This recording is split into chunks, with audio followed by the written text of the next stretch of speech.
Greetings everyone, come online please. Do I see right? I'd never expect I will live during the day Ushijima creates a group chat. I'm not technically inept. It's not about that, You just don't seem like the type to create chats. I must say I agree. I have my reasons. Now I'm really intrigued. Don't tell me you are actually making us do a challenge. Why not? I also have one in mind for the future. I might have one too for later. No way. Did everyone get swayed by Oikawa or something? Well, as long as those are nice challenges, I have nothing against participating. Okay, so what's the big deal that it made even Ushijima create a challenge? Thank you. Now that everyone is here, I wanted to suggest a challenge of asking your partners the reason they started dating you. Oh, I was wondering why you gathered us in particular. Makes sense now. Does it? Yeah, when you think about it. True, it's not like our partners didn't have better options than us, huh? That isn't necessarily what I meant when I chose you. I didn't mean to bring up some hidden insecurities with this. The result should be comforting, not the other way around. I just think it'd be nice to know. Wait, are you planning something? I think I know what it is. Indeed. Of course you do. You are the same breed as him. Okay, then what are you planning? I may happen to pass by a jewelry store when I was in Paris to visit Satori, and I brought one ring home with me for now. No way. Are you going to propose? I'm seriously considering it. So why the challenge? I bought the drink in a spur of a moment, but later when I was properly thinking about it, it occurred to me that Satori might not really want it. Why wouldn't he? Yeah, you've been together for what, 6 years? If he didn't get fed up with you until now, then he won't in the future either. It isn't really about that. I think Satori likes the current state of our relationship. He isn't bound by anything in case he got a job offer in the future. So it got me thinking it might not be the best idea to give him the ring. So you're scared of limiting his freedom? Yes. Honestly speaking, from experience, thinking like that just makes things much worse. Oh yeah, you mentioned how your proposal went. Unsurprisingly. But seriously, getting engaged doesn't limit freedom in any way. You is still happily traveling and nothing really changed. I second that. Thank you. You're probably right, but I would still like to do the challenge before that to make sure I'm not making a mistake. As if that was possible. Tendo-san was head over heels for you even in high school, and I don't think anything changed since then. Yeah, I'm pretty sure he'll be on cloud 9. But if it makes you feel better, then I'm in. Me too, it might be interesting. Unless we uncover some uncomfortable truths. Don't jinx it. Sorry. I hope nothing goes wrong again. Again? It's nothing, don't worry about it. Great. Good luck to you all.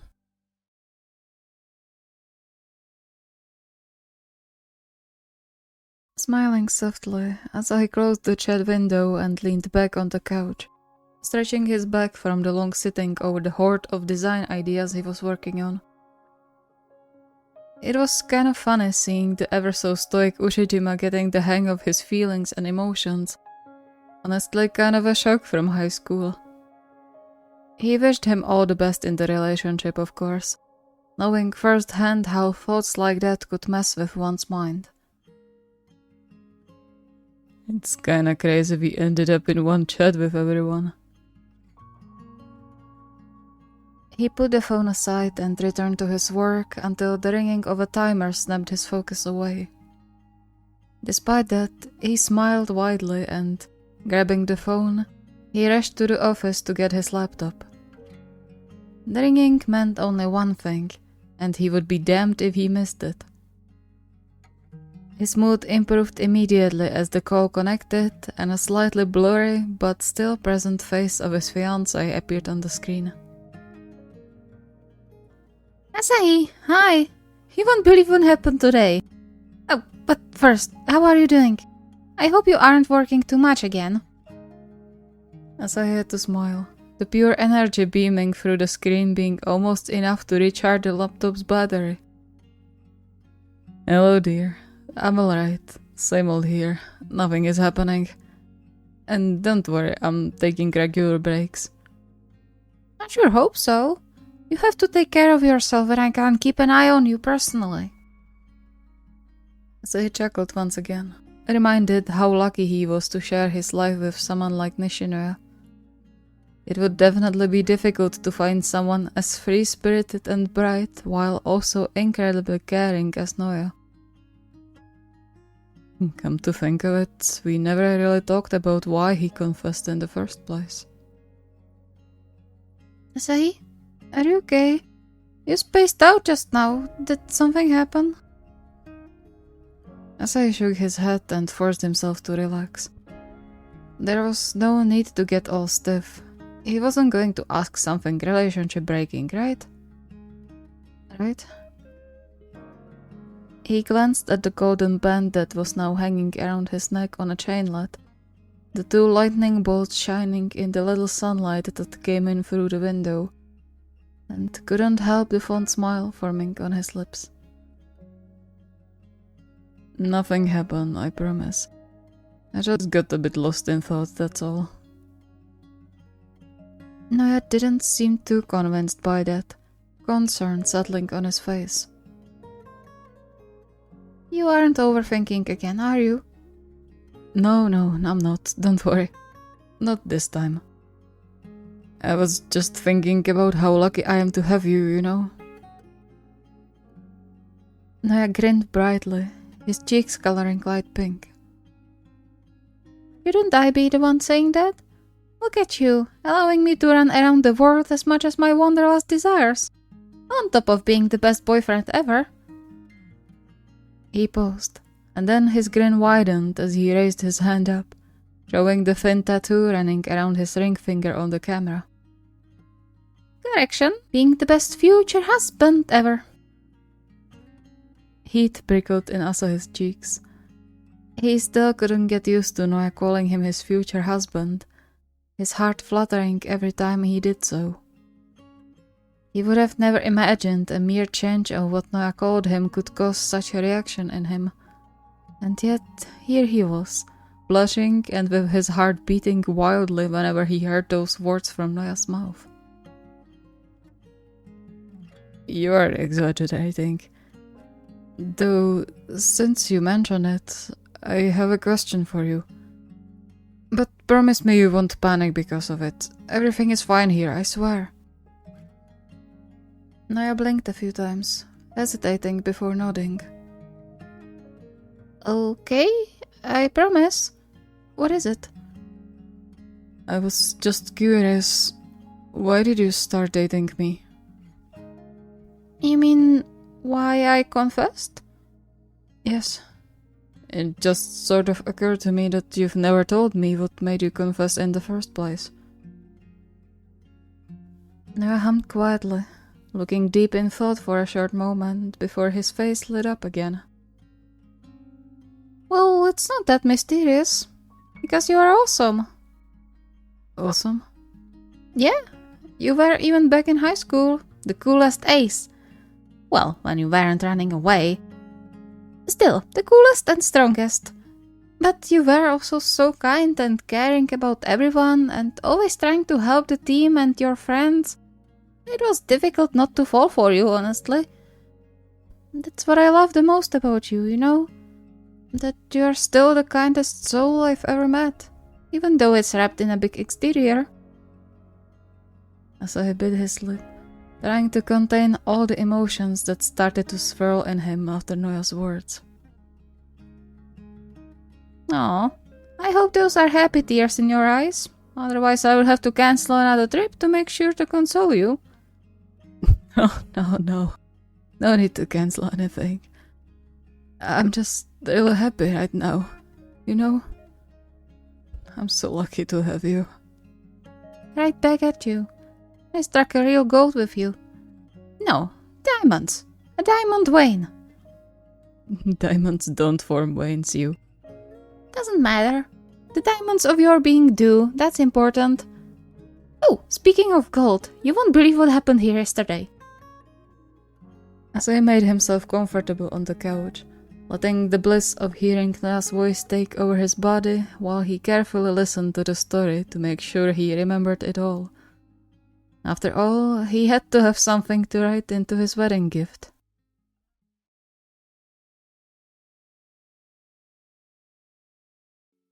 What got you so quiet today? Shirabu startled, almost dropping the phone from his hand as he spun around after his boyfriend's voice. Damn it, Data, don't do this to me. I almost had a heart attack. How many times do I have to tell you not to scare me? Semi chuckled softly and flopped down on the couch beside him. I'm sorry, dear. Didn't mean to. But it's also partially your fault. I was calling you before, but you were so lost in your thoughts you didn't respond until I came all the way here. Oh, really?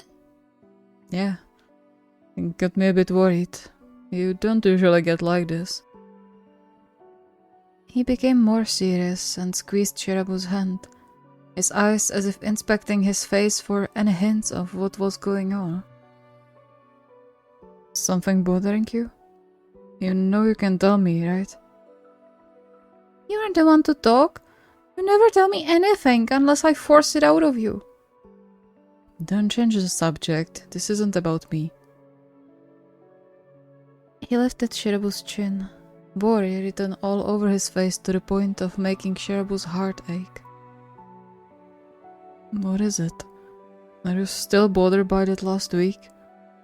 I'm sorry, I really am. I shouldn't have acted like that. It just... Shirabu immediately silenced him with his lips and shook his head after he pulled away. There were many things on his mind, but Semi's little jealous episode was not one of them. They had since cleared things up, and there was no reason to hang on to it further. Or at least Shirabu thought so. I'm not. I told you it's fine. You don't have to worry about it. You didn't even do anything that bad anyway. You looked pretty upset back then, though. Shirabu's heart cracked a bit, seeing Semi's worried expression shift into a completely different kind of worry. He returned the squeeze to his hand and entwined their fingers together before leaning in for another short kiss. He should have known better than to assume Semi was also alright after they talked about the whole situation. I was a bit upset that you would even think I could go behind your back. But I'm not upset anymore, I promise.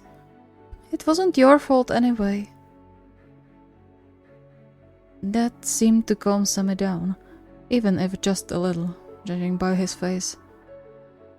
He nodded, more to himself than anything, and his shoulders straightened ever so slightly.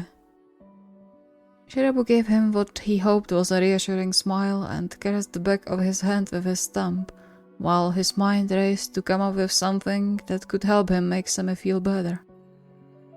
For the sake of them both. Then, what were you thinking about so hard? Oh, right, the challenge. Is it a good idea to do it now? It might make things worse. Can't you? I was just thinking, why did you start dating me? Semi paused, blinking a few times without a word as if he had trouble comprehending the question. Shirabu bit the inside of his cheek and patted Semi's hand again, unsure who he was trying to calm down more. You don't have to answer. It was just a thought. No, it's, I don't need to think about the answer.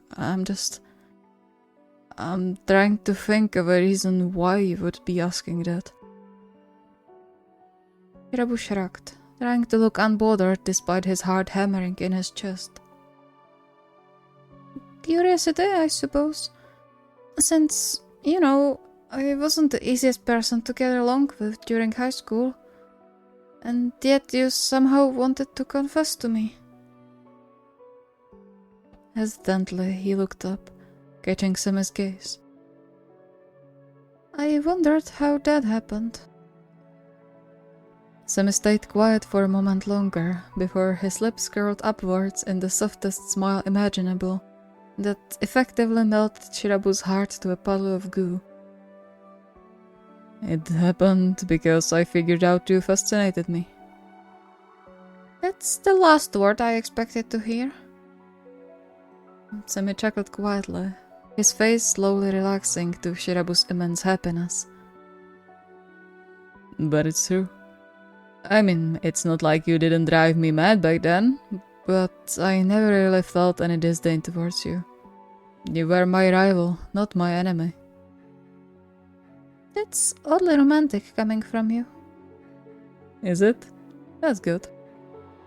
The thing is, I later realized that I started to see all the little things that make you as great instead of annoying. And I just couldn't help it but fall for you. You were a menace, sure, but I have to say I enjoyed those little fights we had. It was kinda fun. His smile grew softer, almost reminiscing, as he removed a stray strand of hair that fell over Shirabu's eye. You have no idea how happy I was when you said you liked me back. And I'm still in awe that you agreed to be with me. Shirabu was rendered speechless for a moment, before his filter just completely gave up. I was too. And I still am happy you chose me of all people. Because I would choose you over everyone too, at any time. I don't care how much better they seem to be. They aren't, because they aren't you. He froze when he noticed Semi's eyes glossing over. But before he managed to say anything, he was crushed in a firm embrace and pulled to his boyfriend's chest. He didn't fight against it and instead relaxed in Semi's arms and hugged back, enjoying the closeness he found himself missing whenever their jobs pulled them away from each other. I didn't think you'd actually say that.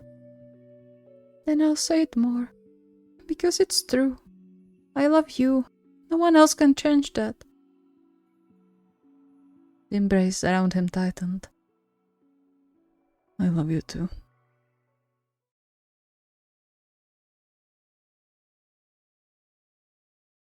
Sighing, Yaku tossed the phone next to him on the bed and flopped down on the pillow.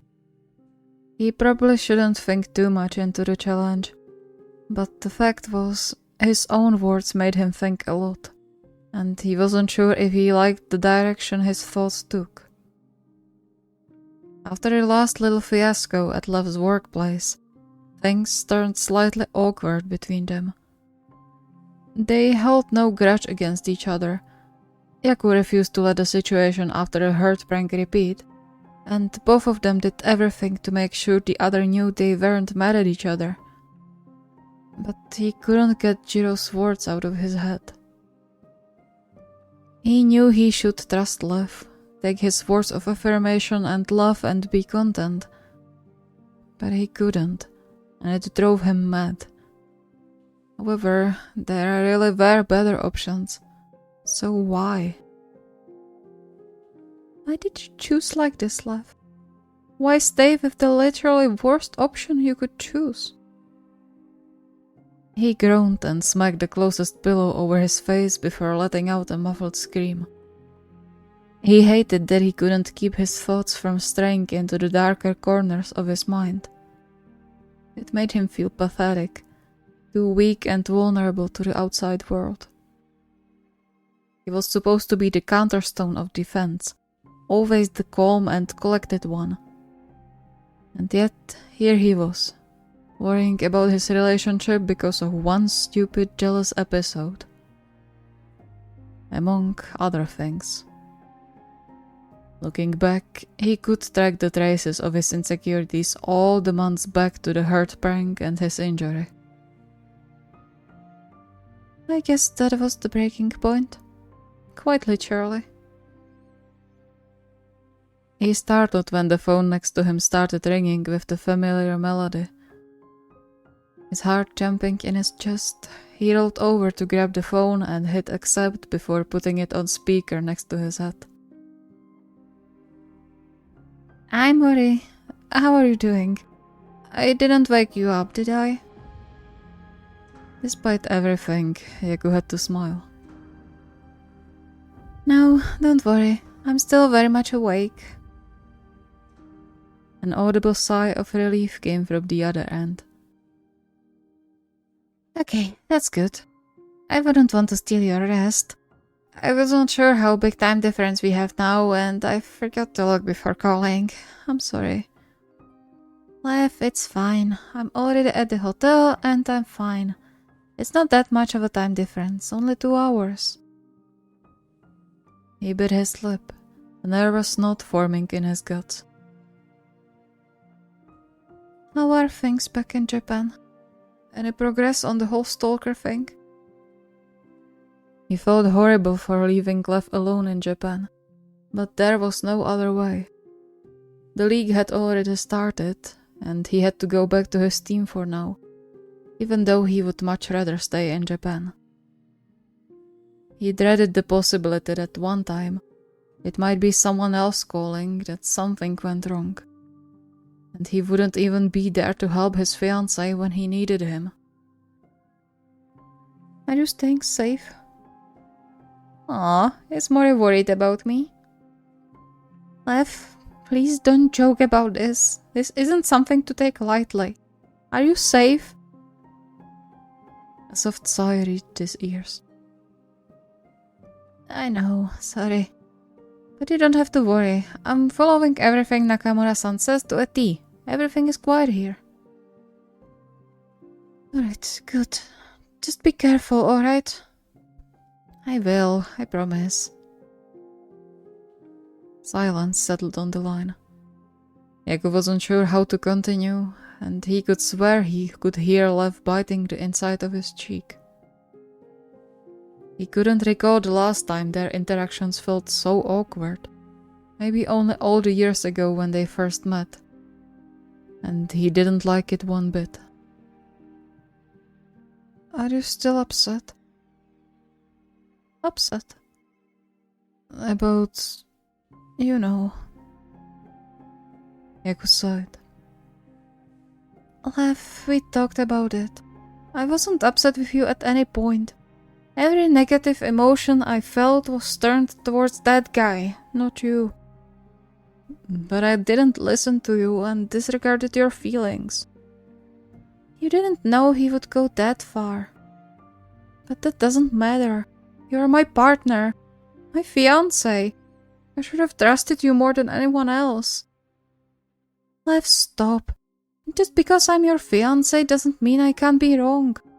I could have completely misread that and be jealous for no reason. You didn't know it would turn out like this, so don't worry about it anymore, okay? It's fine. We are fine. A short pause. Yeah, we are. I love you, you know, a lot. Much more than most people in the world.